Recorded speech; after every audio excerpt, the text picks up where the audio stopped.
Good morning everybody and welcome to our latest vlog. Emily is in a much better mood today, so I'm pretty sure I'm going to be sitting down with her and having a chat about borderline personality disorder.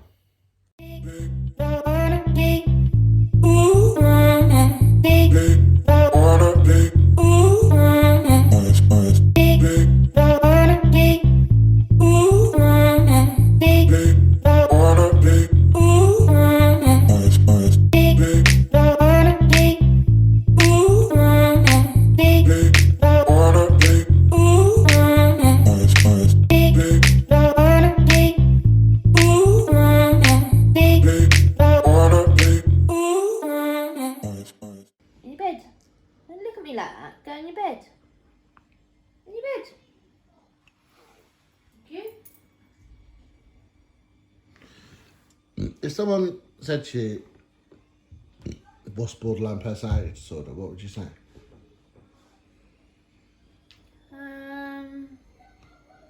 It's me.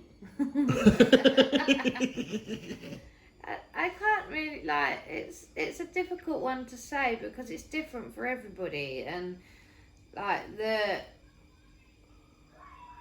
symptoms or the traits are different for everybody, because there's 9 traits, but you have to be diagnosed, you have to have at least 5. But my 5 could be different to another person's 5, and Do you know what your 5 are? Not particularly, because I think I've had different parts of it at different times. My 5 has not always been exactly the same. For instance, I used to self-harm a lot, all the time. Had suicidal thoughts and acted upon them and all of that. Whereas now I've not done that since probably mid-2017. Touch wood. So that's what, 2018, 19, 20. So that's 2.5 years, 3.5 years, almost.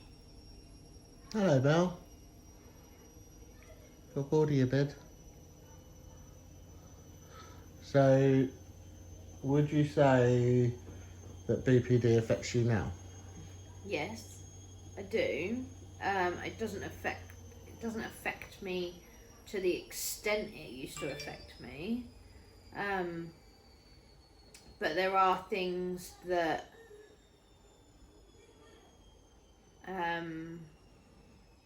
still occur. Well, I've got a temper on me. I have a quick temper. She does. There's true. Fear of abandonment, even though I know that we're quite settled and everything like that, but I still have that fear of being left and sort of left to deal with it on my own.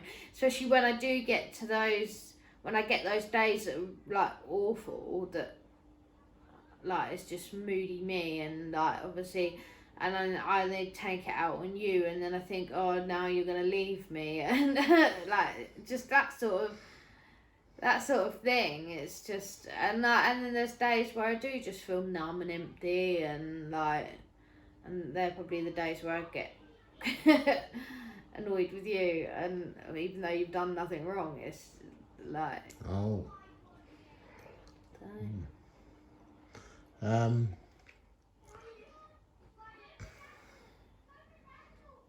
Tea time with Emily. Yeah. Now, Belle, let's talk to you about your anxiety. And that's the other thing as well. Part of my issues is my anxiety as well, and so sometimes they cross over. Because part of having borderline personality disorder is sometimes having anxiety, and obviously I have it to the extreme. So you're a lot better than you were, though. I am. I never used to leave the house. But I now am quite happy, like, to leave the house with someone that I know.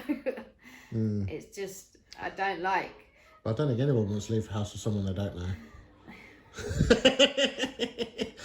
You know what I mean? Like, well, I don't like leaving on my own. Like, being on my own out is still not a thing that I am able to comfortably do. Which is why you're learning to drive. Which is why I'm learning to drive, so I don't need to come in contact with these people. You can drive around in your bubble. Yes. Because obviously I'm not able to use public transport on my own.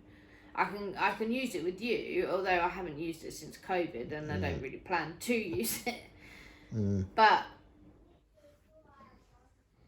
like it's not like if I was to ever get a job when my anxiety and stuff was better, but currently if I was to get a job, I wouldn't be able to travel to it. There's no... Unless you got one where you could walk. But... Yeah, but then I can't walk far every day because of my fibromyalgia. It's very like... So learning to drive is something that I need to do to be able to open my world up.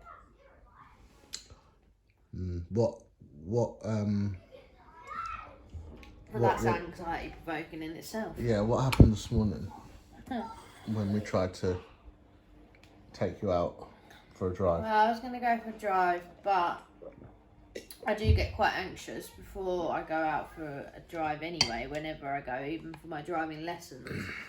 I'm less anxious in driving lessons because I have the comfort of knowing that he's got dual controls, so...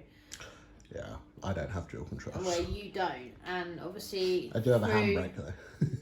Through COVID... The kids have to go everywhere with us, don't they? So, well, not necessarily with you, because you can get up and drive and go wherever you want, whenever you want. But and I'm still here. and you're still here. But for me to go out driving, if it's not with my driving instructor, it's with you. And currently, with the kids not being at school, there and thing, and like this morning they were just really hyperactive and jumping about and just arguing and like play fighting and that sends my anxiety scooting upwards, and I just like I don't know, it gets to the point where it gives me tummy troubles and then I work myself up so much that and then I'm unable to do it. So I think we've decided that we're just going to wait until they go back to school. Yeah, I think it's for the best. It'll be a lot easier. And we can go out longer as well. Yeah. Because at the moment you've only been driving like to 15 minutes. my mum's and that's only sort of like 10 to 15 minutes. We can really sort of branch out. Yeah. So when your BPD is bad, what are some of your coping mechanisms, your skills? So this is like my Bible. It's a book that was made up by the psychiatric unit that I was on for a year. It's DBT skills for our group sessions, and it's just got so many. It's very colourful and it's got all of the sort of worksheets that we used to use and that information that we used to use. So this is for dialectical behavior therapy. Dialectical behavior therapy. And so the four main parts of it is mindfulness, emotional regulation, distress tolerance, and interpersonal effectiveness. So distress tolerance is more like when you're feeling that you're in a crisis or your emotions are so high that you need to bring them down. So like there's an example of one. Sorry, Bill. What's she doing to you, Belle? Donking a book on your head.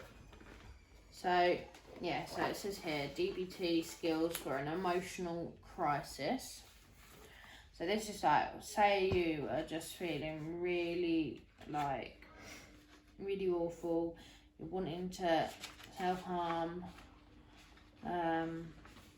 etc. So one of the main things, sorry Belle.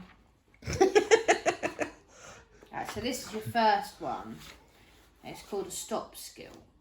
Right. And so it's an acronym, which is stop, take a step back, observe, and proceed mindfully.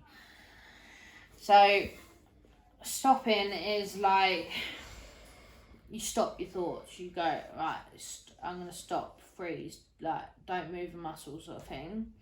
Then you take a step back from the situation. This could be physically, or it could be like in your head, just taking a break and letting go, have a deep breath sort of thing. Observe is that, so observing is like observe what you feel on the inside and what you feel on the outside, and what the situation is, what your thoughts and feelings are, and stuff like that, and then proceed mindfully. So that's sort of like act with awareness.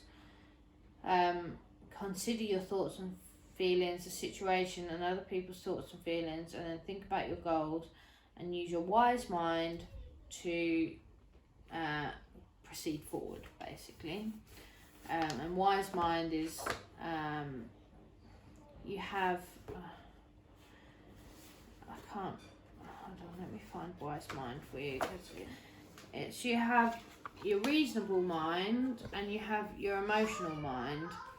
So your reasonable mind is like past experience, research, logic. It's your task focused mind.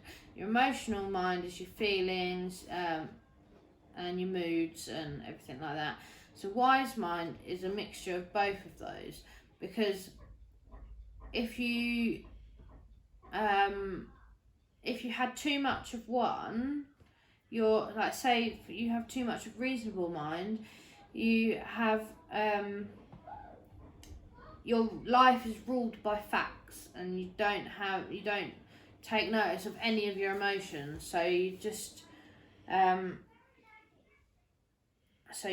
have like all of your values and your feelings would not be they're not important to you. But then in emotional mind, if you're too emotional, then you have like your facts, your reason, and your logic are not important. So you need to have both of those to move forward.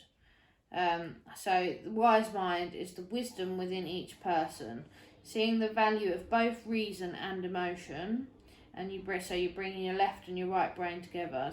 Or you walk the middle path. So it's obviously this is just a little bit about what I've learned, but